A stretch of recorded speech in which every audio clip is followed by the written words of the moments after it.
Ini kita bisa melihat adanya third touch yang di sini, touch kedua, touch ketiga. Nah, lalu setelah ada touch ketiga dia langsung breakout, dan di sini kita melihat adanya pullback atau retest. Nah, dari pullback atau retest tersebut kita melihat adanya sebuah support di area ini yang sudah di break oleh EuroJPY. Halo Merdeka Traders, kembali lagi bersama saya Yudi Pispayoga. Kali ini saya akan mereview signal dari Merdeka Academy. Nah, di sini kita berada di EuroJPY. Nah, di sini saya sempat share signal tanggal 14 Oktober sell EuroJPY at 137.760 dan TP-nya di sini. Nah, di sini kita akan langsung masuk ke chart dan kita akan langsung mereview apa yang terjadi di dalam EuroJPY. Nah, jadi dari sini kita bisa melihat nih, dari chart ini kita melihat adanya sebuah pattern rising wedge yang sangat clear sekali, dan di sini kita bisa melihat adanya third touch yang di sini, touch kedua, touch ketiga. Nah, lalu setelah ada touch ketiga dia langsung breakout, dan di sini kita melihat adanya pullback atau retest.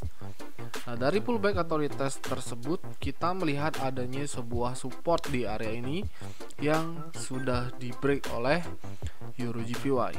Nah, setelah dia break support lalu dia retest ke area ini atau pullback. Nah, di sini kita bisa memanfaatkan ya dari sebuah pattern yang dimana pattern ini adalah rising wedge yang sangat clear sekali, dan di sini sudah ada break and retest yang pertama, dan di sini terjadi confirm bahwa EuroJPY ini breakout dari area support. Nah, dari breakout support ini dia melakukan retest lagi. Nah, dari retest tersebut ternyata dia tidak bisa menjebolnya kembali, sehingga kita bisa melihat di sini ada price yang continuation down.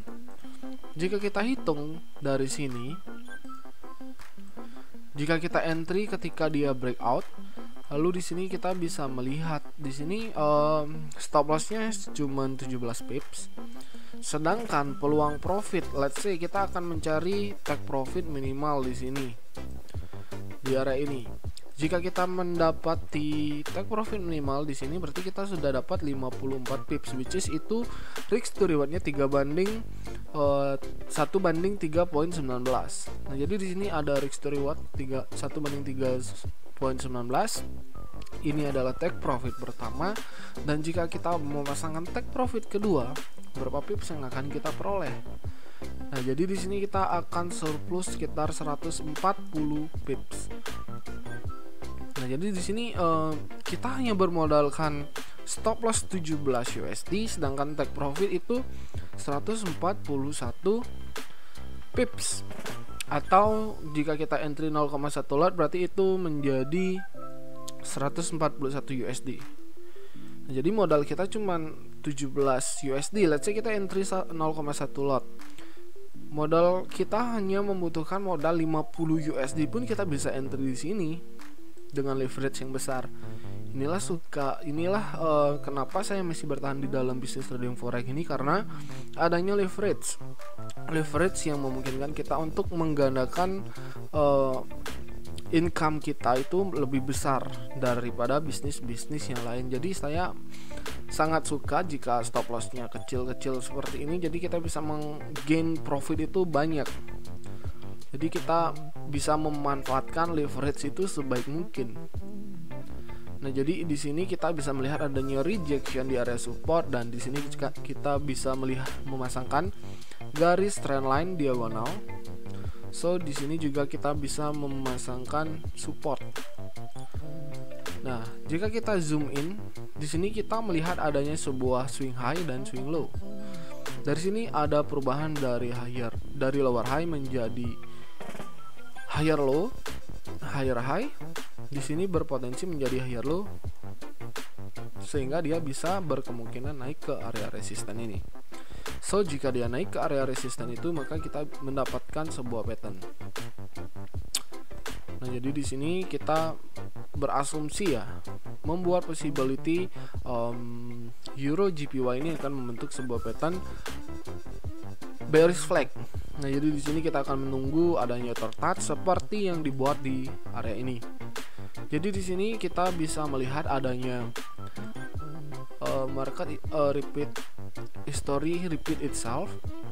Nah, di sini kita melihat adanya tertouch, dan juga di sini kita bisa menunggu adanya tertouch lagi dan price will go down. Jadi di sini kita bisa menunggu sampai dia membentuk tertouch, atau bahkan jika kita buat seperti ini juga bisa. Wait.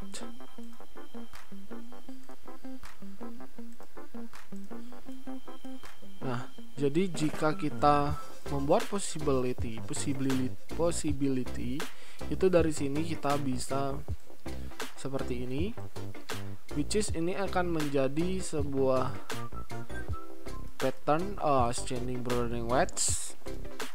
Dari ascending broadening wedge ini kita bisa menunggu dia sampai di area resisten, dan kita bisa melihat di time frame 15 menit jika pergerakannya korektif seperti ini, maka di sini akan confirm dia akan go down. Dan ketika kita memasangkan SL, pastikan di sini misalkan kita entry, kita melihat di sini ada swing, di sini kita melihat ada swing. Nah, di sini kita pastikan menaruh stop loss itu jangan di terlalu dekat dari area resisten ini. Jadi jika kita entry di sini, maka kita bisa menaruh stop loss di area zona ini. Kemudian take profit bisa di area support ini. Alright. Jadi jika kita ingin memasangkan stop loss itu perhatikan support dan resistannya juga. Jadi di sini kita melihat adanya sebuah resisten.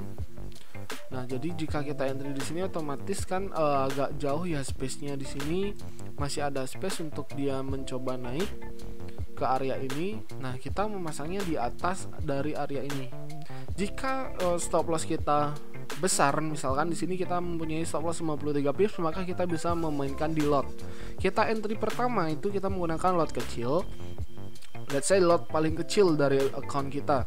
Jadi kita entry di sini lot terkecil. Nah, jika dia ke area ini, berarti kita bisa re-entry lagi sekali.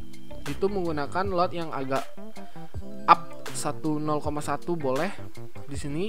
Jadi kita memakai sistem averaging, tapi di sini kita averaging di sini paling, jadi averaging yang kita gunakan itu kita tetap memakai stop loss. Jadi averaging ini efektif juga menurut saya. Jadi bukan hanya averaging tapi tidak memakai stop loss. Di sini kita memakai sistem averaging tapi menggunakan stop loss.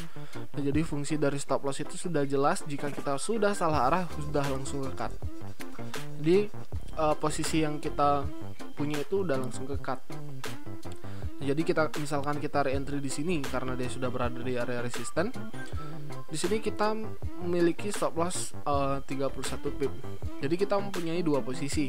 Oke. Dari dua posisi itu kita hanya jangan menambah posisi. Kita hanya bisa menunggu sampai price ini go down, continuation melanjutkan trend bearish. Seperti itu. Jadi averaging itu tidak terlalu buruk-buruk banget, tetapi jika kita bisa memanfaatkan averaging itu menurut saya works karena saya pernah mengalami seperti itu. Nah, misalkan di sini kita melihat saya beri contoh ya di sini. Di sini kita melihat sebelum terjadinya candle ini, kita melihat adanya potensi menjadi double top. Sedangkan jika kita entry agresif di sini, berarti kita naruh stop loss kan di area ini, which is itu udah langsung di hit oleh EuroJPY. Kenapa saya nyuruh teman-teman buat lihat support dan resisten dari histori sebelumnya? Karena di sini kita melihat adanya resisten lagi. Nah, di sini ada sebuah swing. Di sini ada sebuah swing yang di-respect oleh EuroJPY. Jadi mostly semua chart itu di pair apapun itu yang saya lihat dia akan respect terhadap history sebelumnya. Jadi jika kita entry di sini, itu stop lossnya harus mengikuti area ini. Jadi kita menaruh stop loss itu di area di atas dari resisten ini. Let's say dari sini. Alright, di sini. Nah, jadi jika kita bawa ke sini, itu sekitar 50 pips. Nah, jadi jika kita di sini entry tapi dia masih naik, kita bisa re-entry lagi di sini dengan stop loss yang lebih kecil. Let's say di sini stop lossnya sama, jadi otomatis di sini kan perbedaan harga entry ya. Jadi di sini kita entry pertama, di sini entry kedua. Kalau udah entry kedua tetapi masih di hit, ya udah kita berarti loss gitu. Jadi kita harus pandai memainkan lot di sini. Misalkan pertama kita entry itu 0,01 atau 0,1. Lalu entry kedua kita boleh up to 0,02 atau 0,2. That's it. Jadi stop lossnya lebih kecil. Sedangkan jika prediksi itu benar, berarti peluang profit kita menjadi double, which is itu akan menjadi scale up jika itu sudah running. Itu akan menjadi scale up secara tidak langsung. Alright, mungkin itu saja dari saya Yudhispa Yoga. Salam profit konsisten, dan jangan lupa jika video ini bermanfaat di share ke teman-teman kalian, dan jangan lupa diklik tombol subscribe di bawah, dan jangan lupa di follow IG Mandaka_IDN. Thank you for watching.